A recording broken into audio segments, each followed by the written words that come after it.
start to get the feeling things begin to bust.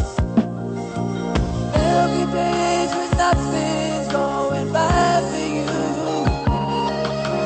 Don't despair, we'll be there. Thrill us with your magic the way you do. We'll come through. Promise you, so go for it. Go for it.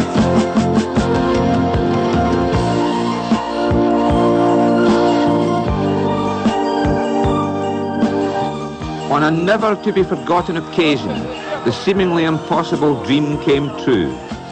For here was Hibernian, the team that wouldn't die, celebrating a famous victory and proudly carrying the Skull Cup home in triumph to Easter Road. This great, great club, which had hovered on the very brink of extinction, was back in business. Yes, Hibs had battled against overwhelming odds and won. How that joyous army in green and white celebrated on a day that Edinburgh will long remember. The sheer scale of those celebrations was mind-boggling, as tens of thousands of delighted Hibbies took to the street. It seemed as if the entire population of Scotland was present to witness the return of the conquering heroes. This was indeed the party to end all parties, with the revelries stretching long, long into the wee small hours. When they awoke next morning, it probably came as no surprise to the good citizens of Edinburgh to discover that even Sherlock Holmes had been caught up in the euphoria and had joined in those celebrations. What, I wonder, would Edinburgh-born Arthur Conan Doyle, creator of the famous detective, have made of it all? It would certainly have stretched even the investigative skills of Mr. Holmes to deduce from this 1991-92 pre-season team group just what lay ahead of Hibernian. Weeks before the photograph was taken, the liquidators had been hammering on the door of Easter Road, and it looked as if a tremendous year-long battle to save the Hibs could still have ended in disaster. But then, thankfully, Tom Farmer CBE took control of the situation. Tom Farmer, a man whose marvellous community spirit and generosity finally saved the club. He bought the whole share capital from the receivers and has since given supporters who had bought shares under the former regime the opportunity to receive an equal number of shares in the new Hibernian. These shares have, in reality, been gifted to genuine Hibs supporters by Tom Farmer. Yes, mercifully the club was saved, but bitter lessons had been learned. Stemming from the hands-off Hibs campaign came a new sense of togetherness, a determination that this great Hibernian family would, never again, be subjected to such torment. My heart was broken. My heart was broken. Sorrow, sorrow, sorrow, sorrow. My heart was broken. My heart was broken.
Kenny McLean, now happily a club director, was a key figure in the battle for Hibernian's life.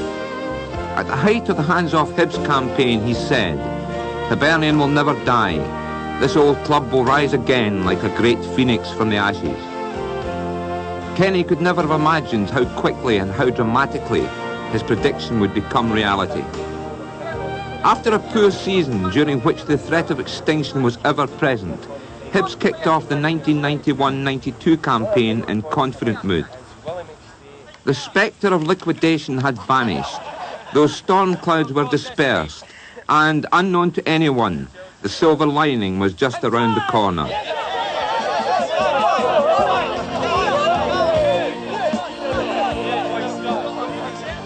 A marvellous start to the league campaign went hand in hand with Skol Cup success.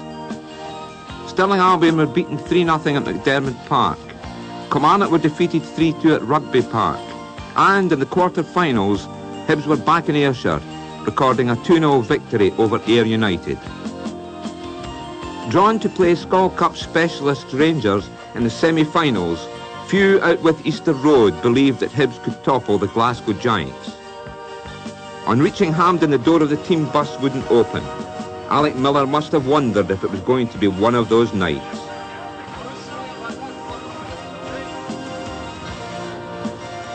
Having escaped from that bus, Hibs took the field, knowing that a supreme effort was the order of the day if they were to reach the final.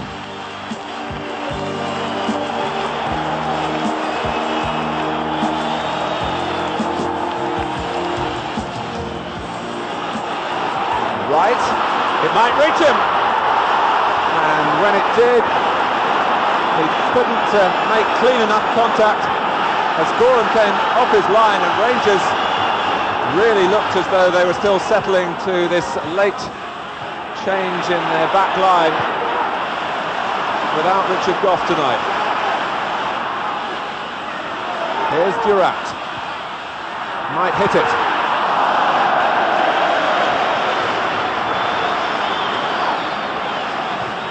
I do sense that the first goal is crucial. If Hibs were to get it, they would really have got stronger self-belief. But Nisbet tries to chalk it up for Rangers. Stevens. Taken well by Johnston. An excellent forward run from midfield by McCall. Halstra cutting in. Hates it at the near post, and the ball passes outside it. Rangers claim for a corner, but the decision is a goal kick. Well, this is a smashing through ball here from Nigel Spackman. Picks out McCall. McCall knocks it out to Houstra. In the areas that we mentioned, we'd like to see Houstra getting into the game. Knocks it across, and well, just slipped past the post. Close thing there. The cross, looking at that again, Gordon, seeing totally the thought in Houstra's mind. One wondered whether he might have just had a fire at goal. Well, I think he maybe carried the ball just a little bit too far there. Here he is again. And his angle wasn't good. He's on the ball here again. Oh, and Burridge has patted it down! And Johnston nearly pounced on a most uncharacteristic error. But what a catastrophe that would have been. Well, this is incredible stuff. Hoyster slings the ball there right to the back post. He seems to have it. And I think he tries to head it clear. I think it was Graham Mitchell that came to his rescue. It's a corner when it should have been a catch. Halstra. Now Spackman. Out come Hibs. Rangers still have a lot of players forward. Nisbet. Well, it was an inventive try. In fact, it wouldn't have counted. Burridge was back on his line. Nisbet obviously trying to catch him off his line, but there was an offside flag up in any case. The referee has let the game go on because it falls safely in Burridge's hands. That time, it was far from that a few seconds earlier. It's McGraw who's chasing, and Gorham gets a fifth to it, only as far as Weir. What will Weir do here? And Wright! It's a goal for him! It's Keith Wright who scored it! with 28 minutes gone, and Hibs, who were panicking a minute or two ago when Burridge fumbled on his own goal line, have broken upfield and scored first in the Skull Cup semi-final. Well, there's a misunderstanding here in the Rangers back four. Andy Gorham comes out, never quite gets a connection with the punch that he hopes, and Mickey Weir takes his time and picks out Keith Wright, and 1-0 to Hibs. Gorham got to it, but the direction was just what Hibs wanted, and Weir looked up and saw where Wright was, and it needed contact here. A cool head, that was what Wright applied.